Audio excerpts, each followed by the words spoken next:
എല്ലാ പ്രേക്ഷകർക്കും astro for you Malayala YouTube ചാനലിലേക്ക് സ്വാഗതം. ആ വ്യക്തിയുടെ മനസ്സിലുള്ള ഇപ്പോഴത്തെ ആലോചന എന്താണെന്നതിനെക്കുറിച്ചാണ് നാം നോക്കുന്നത്. നിങ്ങൾക്ക് 2 ഫയലുകൾ നൽകിയിരുന്നു. ഒരേ അക്കങ്ങൾ 2 രീതിയിൽ നൽകിയിരിക്കുന്നു. ഇഷ്ടമുള്ള ഫയൽ സ്വീകരിക്കുക. അതിനുശേഷം വീഡിയോ തുടർന്ന് കാണുക. നിങ്ങൾക്ക് എല്ലാവർക്കും ഈ വീഡിയോ ഇഷ്ടപ്പെടുമെന്ന് കരുതുന്നു. വീഡിയോ ഇഷ്ടപ്പെട്ടാൽ ലൈക്ക് ചെയ്യുക, ഷെയർ ചെയ്യുക, കൂടാതെ ചാനൽ സബ്സ്ക്രൈബ് ചെയ്യുക. നിങ്ങൾ നൽകുന്ന പിന്തുണയാണ് കൂടുതൽ വീഡിയോകൾക്ക് പ്രചോദനമാവുന്നത്. അതുകൊണ്ട് തന്നെ ഈ ചാനലിലെ വീഡിയോസ് ഇഷ്ടപ്പെട്ടാൽ തീർച്ചയായിട്ടും ലൈക്ക് ചെയ്യുക. നമുക്ക് ഒന്നാമത്തെ 236 എന്ന ഫയല്, ആ വയലറ്റ് കളറിൽ കാണുന്ന ആ 236 ഫയലായ CHOയുടെ റീഡിങ്ങിലേക്ക് പോകാം. ആ വ്യക്തിയുടെ മനസ്സിൽ ഇരുട്ട് മൂടിയ പല ചിന്തകളുമുണ്ട്. ആ വ്യക്തിയുടെ മനസ്സിൽ തെറ്റിദ്ധരിപ്പിക്കുന്ന പല ചിന്തകളുമുണ്ട്. പക്ഷേ ആ വ്യക്തി അതിലേക്കൊന്നും പോകുന്നില്ല. നിങ്ങളും ആ വ്യക്തിയും തമ്മിലുള്ള ബന്ധത്തിന് കൃത്യമായൊരു അടിത്തറയുണ്ട്. ആർക്കും അത് തകർക്കാൻ കഴിയുന്നതല്ല. നിങ്ങൾക്കും ആ വ്യക്തിക്കുമിടയിൽ തകരാതെ തളരാതെ കിടക്കുന്ന ഒരു ഏടുണ്ട്. നിങ്ങൾക്കും ആ വ്യക്തിക്കും നിങ്ങളുടെ ഒരുമിച്ചുള്ള ജീവിതത്തിൽ നിങ്ങൾ അകലാതെ ഒക്കെ ഇരിക്കുന്നതിന് വേണ്ടിയുള്ള സപ്പോർട്ടുകൾ കിട്ടുന്നുണ്ട്. ആ സപ്പോർട്ടുകൾ നിങ്ങളെ സ്നേഹിക്കുന്നവരാണ്. ഒരുപക്ഷെ നിങ്ങളുമായിട്ടോ ആ വ്യക്തിയുമായിട്ട് ഏറ്റവും അടുപ്പം ഉള്ള ആളുകൾ ആയിരിക്കും അത്. നിങ്ങൾ തമ്മിൽ അകലാതെയും ഒരു വഴക്കിടാതെയും ഒരുമിച്ച് പോകാൻ വേണ്ടി അവർ ഒരുപാട് കഷ്ടപ്പെടുന്നുണ്ട്. ആ വ്യക്തിയുടെ മനസ്സിൽ നിങ്ങളെ കുറിച്ചുള്ള ചിന്തകളുണ്ട്. എന്തുകൊണ്ടാണ് ഞാൻ എൻ്റെ വ്യക്തിയെ സ്നേഹിച്ചത് എന്ന് ആ വ്യക്തി ചിന്തിക്കുന്നുണ്ട്. ആദ്യമായിട്ട് കണ്ട ദിവസവും ആദ്യമായിട്ട് നിങ്ങളും ആ വ്യക്തിയും തമ്മിൽ പരസ്പരം ഇഷ്ടങ്ങൾ തുറന്നു പറഞ്ഞ സമയവും ഒക്കെ ആ വ്യക്തിയുടെ മനസ്സിലൂടെ കടന്നു പോകുന്നുണ്ട്.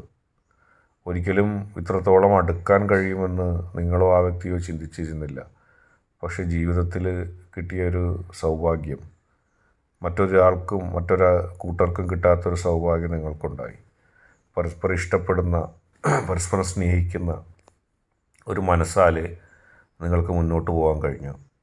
അത് ഒരു മുജ്ജന്മ സുഹൃതം പോലെയാണെന്നാണ് ആ വ്യക്തി വിശ്വസിക്കുന്നത്. എപ്പോഴും നിങ്ങൾ അടുത്ത് വേണമെന്ന് ആ വ്യക്തി ആലോചിക്കുന്നുണ്ട്.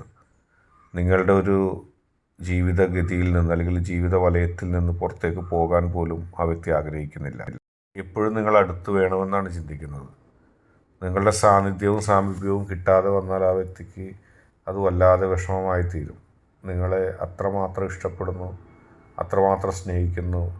നിങ്ങളെന്നും ആ വ്യക്തിയോട് ഒരുമിച്ച് വേണമെന്നും ആ വ്യക്തി ആഗ്രഹിക്കുന്നുണ്ട്. ഒരുപാട് ദിവസങ്ങൾ, ഒരുപാട് സങ്കടങ്ങൾ ഒരുമിച്ച് ചേർന്ന് ജീവിച്ചതിൻ്റെ ഒരു ആത്മബലം നിങ്ങൾക്കും ആ വ്യക്തിക്കും ഇടയിലുണ്ട്.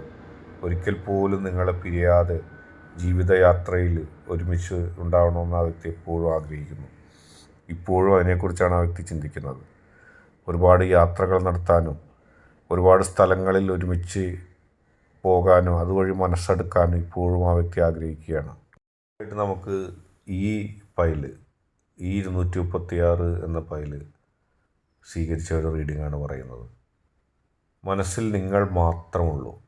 ഇപ്പോൾ ആ വ്യക്തി ചിന്തിക്കുന്നതിനെക്കുറിച്ചാണ് നാം ചിന്തിക്കുന്നതെങ്കിൽ ലോകത്തെവിടെയാണെങ്കിലും നിങ്ങൾക്കൊപ്പം ജീവിക്കാനാണ് ആഗ്രഹിക്കുന്നത്. ആരും നിങ്ങളും ആ വ്യക്തിയും തമ്മിലുള്ള ബന്ധത്തിന് സപ്പോർട്ട് ചെയ്യാനില്ല. ആരും വേണ്ട എന്നുള്ള ചിന്താഗതിയാണ്. ലോകത്തെവിടെയാണെങ്കിലും, ജലത്തിലാണെങ്കിലും കരയിലാണെങ്കിലും ഏത് ലോകത്താണെങ്കിലും നിങ്ങളോടൊപ്പം ജീവിക്കാൻ മാത്രം ആഗ്രഹിക്കുന്നു. നിങ്ങളെ അല്ലാതെ മറ്റൊരാളെയും സ്വന്തമാക്കാൻ ആഗ്രഹിക്കുന്നില്ല. നിങ്ങളല്ലാതെ മറ്റാരും ജീവിതത്തിലേക്ക് കടന്നു വന്നാലും വേണ്ട. കേവലം നിങ്ങൾക്ക് വേണ്ടി മാത്രമായിട്ടൊരു ജീവിതം. മറ്റൊന്നിനെക്കുറിച്ച് ചിന്തിക്കുന്നില്ല.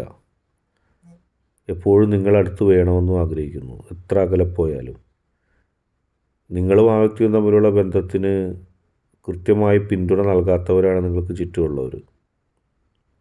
അവർ നിങ്ങളുടെ സുഹൃത്തുക്കളായാലും ശരി, നിങ്ങളായിട്ട് ബന്ധപ്പെട്ടവരാണെങ്കിലും ശരി, എപ്പോഴും അകറ്റാനാണ് ശ്രമിച്ചത്. അതിൻ്റെ വേദന നിങ്ങളുടെ വ്യക്തിയുടെ മനസ്സിൽ ഇപ്പോഴും ഉണ്ട്. നിങ്ങൾ വിശ്വസിക്കുന്ന പലരെയും നിങ്ങളുടെ വ്യക്തിക്ക് ഒട്ടും കണ്ണെടുത്താൽ പോലും ഇഷ്ടമല്ല. മറ്റൊന്നും കൊണ്ടല്ല, അവർ നിങ്ങളുടെ ബന്ധത്തിൽ ഉപദ്രവിച്ചത് ആ വ്യക്തി കൃത്യമായിട്ടറിയാം. നിങ്ങൾ പലതും ക്ഷമിക്കും. കാരണം അങ്ങനെ ഉപദ്രവിച്ച ആളുകൾ പലരും നിങ്ങളുടെ അടുത്തുള്ള ആൾക്കാരാണ്, നിങ്ങൾക്ക് കമ്മിറ്റ്മെൻറ്റുള്ള ആൾക്കാരാണ്. ആ വ്യക്തിയുടെ അടുത്തുള്ള ആൾക്കാരാണെങ്കിൽ നിങ്ങൾ ഉപദ്രവിക്കാൻ ഇഷ്ടപ്പെടാത്ത ആൾക്കാരാണ്. പക്ഷേ ആ വ്യക്തിക്ക് ഇപ്പോഴും ചിന്തിക്കുന്നത് അവരിൽ നിന്നൊക്കെ നിങ്ങളും ആ വ്യക്തിയും സ്വതന്ത്രമായിട്ട് ജീവിക്കണമെന്നാണ്. ദൂരെ എവിടേക്കെങ്കിലും പോയി ഒറ്റയ്ക്ക് ജീവിക്കാനും ആഗ്രഹിക്കുന്നുണ്ട് ആ വ്യക്തി. അതിനെപ്പറ്റി ചിന്തിക്കുന്നുണ്ട്. കാരണം നിങ്ങൾ തമ്മിലുള്ള ജീവിതത്തിൽ മറ്റാരും പാടില്ല എന്നുള്ളത് വലിയ ശാഠ്യത്തോടു കൂടി ആ വ്യക്തി വിശ്വസിക്കുന്നുണ്ട്. അങ്ങനെ ഒരുപാട് സ്വപ്നങ്ങൾ കണ്ട് ഒരുപാട് താല്പര്യത്തോടെ മുന്നോട്ട് പോകാനാണ് ആഗ്രഹിക്കുന്നത്. ഒരു കാര്യവും നിങ്ങളല്ലാത്ത മറ്റുള്ള ആൾക്കാരോട് തുറന്നു പറയാൻ ആ വ്യക്തി ആഗ്രഹിക്കുന്നില്ല. അതിഷ്ടവുമല്ല. നിങ്ങളോട് പറഞ്ഞ കാര്യം നിങ്ങൾ ആരോടെങ്കിലും തുറന്നു പറഞ്ഞാൽ, രഹസ്യമായിട്ട് പറഞ്ഞ കാര്യം ആരോടെങ്കിലും പറഞ്ഞാൽ ആ വ്യക്തിക്ക് പിന്നെ അതിനോർത്ത് ദേഷ്യമാണ്. കാരണം മറ്റൊന്നും കൊണ്ടല്ല, ആരും അറിയണ്ടെന്നാണ് ആ വ്യക്തി ചിന്തിക്കുന്നത്, പറയുന്നത്. അതിനെക്കുറിച്ചുള്ള ദേഷ്യവും സങ്കടവും ആ വ്യക്തിക്കുണ്ട്. നിങ്ങൾ ആവശ്യമില്ലാതെ ആ വ്യക്തി കേവലം നിങ്ങൾ മാത്രം അറിയാൻ വേണ്ടി പറഞ്ഞ കാര്യങ്ങൾ മറ്റുള്ളവരോട് പറയുന്നതിനോടും ആ വ്യക്തിക്ക് വിയോജിപ്പുണ്ട്. ഇന്നത്തെ വീഡിയോ നിങ്ങൾക്കെല്ലാവർക്കും ഇഷ്ടപ്പെട്ടു എന്ന് കരുതുന്നു. വീഡിയോ ഇഷ്ടപ്പെട്ടാൽ ലൈക്ക് ചെയ്യുക, ഷെയർ ചെയ്യുക, സബ്സ്ക്രൈബ് ചെയ്യുക. നിങ്ങൾ നൽകുന്ന പിന്തുണയാണ് കൂടുതൽ വീഡിയോകൾക്ക് പ്രചോദനമാകുന്നത്. അതുകൊണ്ട് തന്നെ ഈ ചാനലിലെ വീഡിയോസ് ഇഷ്ടപ്പെട്ടാൽ ലൈക്ക് ചെയ്യുക, ഷെയർ ചെയ്യുക, സബ്സ്ക്രൈബ് ചെയ്യുക.